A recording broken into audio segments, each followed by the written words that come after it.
हमें थोड़ा तो मतलब दोनों का अर्थ मीनिंग देखने में एक सा ही लगता है, लेकिन थोड़ा सा अंतर है उनमें कि लक्ष्य जो होता है हमारे द्वारा निर्धारित किया लॉन्ग टर्म, जिनको हम काफी समय में पाते हैं, वो होता है लक्ष्य।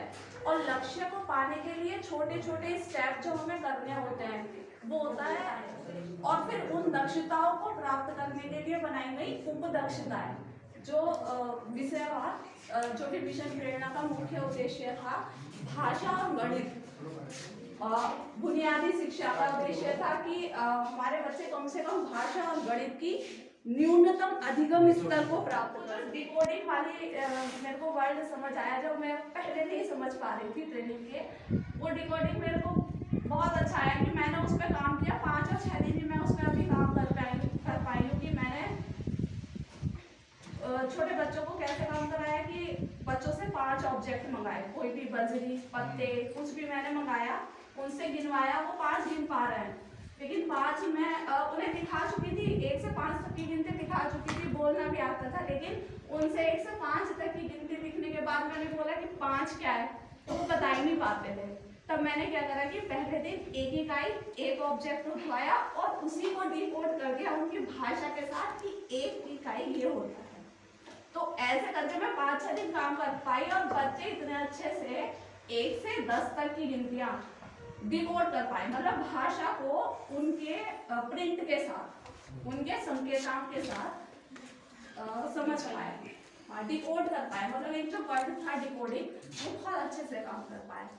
एक ब्लेंडिंग का भी बड़ा काम आया कि ब्लेंडिंग शब्दों को मिलाना, बच्चे मैं पीछे का अनुभव मेरा रहा कि मैं बच्चों को के मैं पढ़ाते थक गई थी, लेकिन अभी वो ब्लेंडिंग की बच्चों को मैंने जैसे कैस सारी वर्णमाला सिखाई, वो वर्णमाला सिखाने के बाद ये जो प्रिंट रिच एनवायरनमेंट हुआ है उस वर्णमाला में मैं बच्चों को बोलती थी कि आपने आज पै सीखा, तो जितने भी प्रिंट में वर्ड पै हैं उन सबको आप मेरे को मार्क कर दो। तो मतलब ये वाली जो चीज है मैं 10-12 दिन में इतना अच्छे से कर पाई कि मैं शायद पिछले 2 साल में नहीं कर पा रही थी। तो मतलब जो कार्यक्रम है वो उद्देश्यपूर्ण है, अनुभव मतलब करेंगे तो मुझे लगता है कि काम बहुत बहुत ज्यादा आसान हो गया है। शिक्षित मतलब एक शैक्षिक कार्य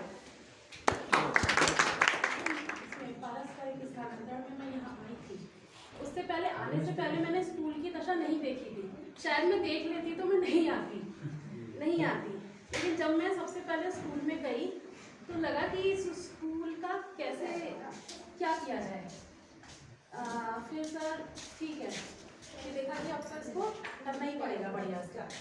फिर उस समय हमारे मुख्य अध्यापक ओम प्रकाश जी थे, उसी समय मैं उस पर मैटरनिटी पे चली गई थी। उसी दौरान सर का देहांत हो गया, सभी लोग जानते होंगे। उसी दौरान सर का देहांत हो गया, सारी जिम्मेदारी आ गई मुझ पे।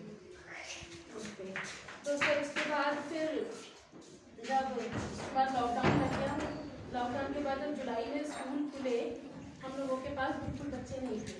हम लोगों ने फिर मैंने घर घर जाकर लोगों को बताया कि अब स्कूल में आप स्कूल में बच्चों को भेजिए, स्कूल की पढ़ाई अच्छी होगी, सारे काम अच्छे किए जाएंगे। मैं गई, लगभग 2-3 बार गई मैं गाँव में घूमने, तो उसका बहुत प्रभाव पड़ा।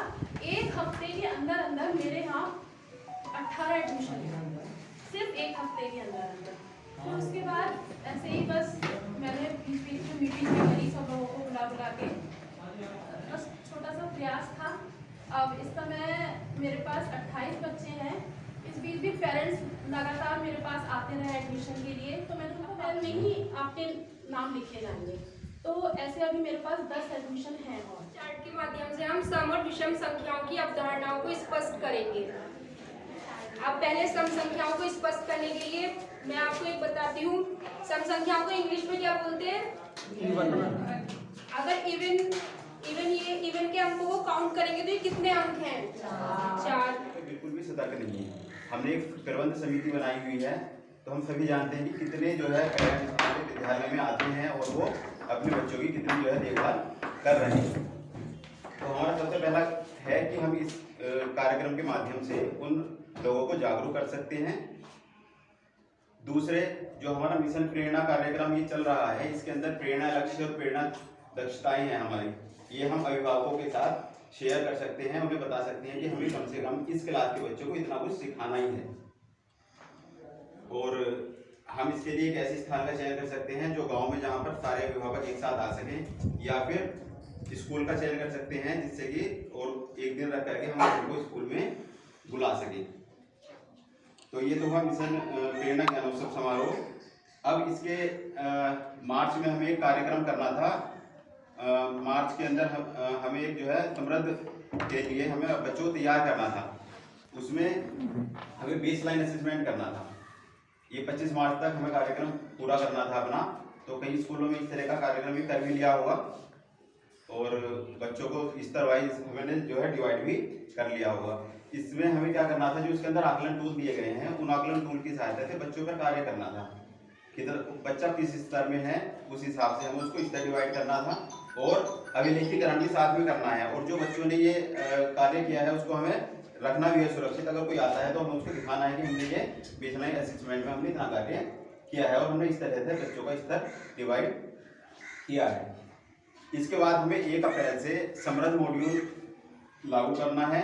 समृद्ध मॉड्यूल की सभी पुस्तकें हमारे विद्यालय में आ गई हैं गणित और भाषा की, उसके अनुसार हमें कार्य करना है। 8 सप्ताह का कार्यक्रम है। उसके बाद इनका एंड लाइन असेसमेंट करना है, जैसे हमने बेसलाइन असेसमेंट किया है।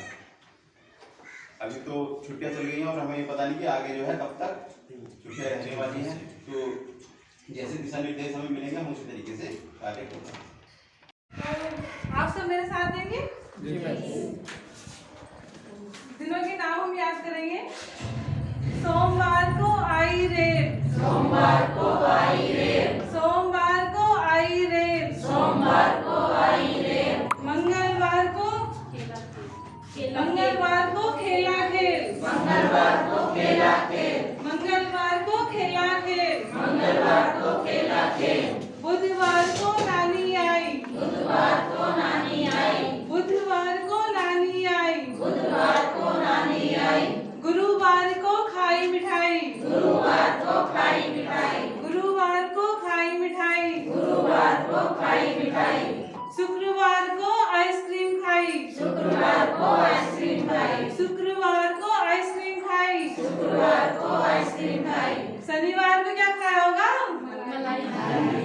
शनिवार को खाई मलाई, शनिवार को खाई मलाई, शनिवार को खाई मलाई, शनिवार को खाई मलाई। फिर आया हमारा प्यारा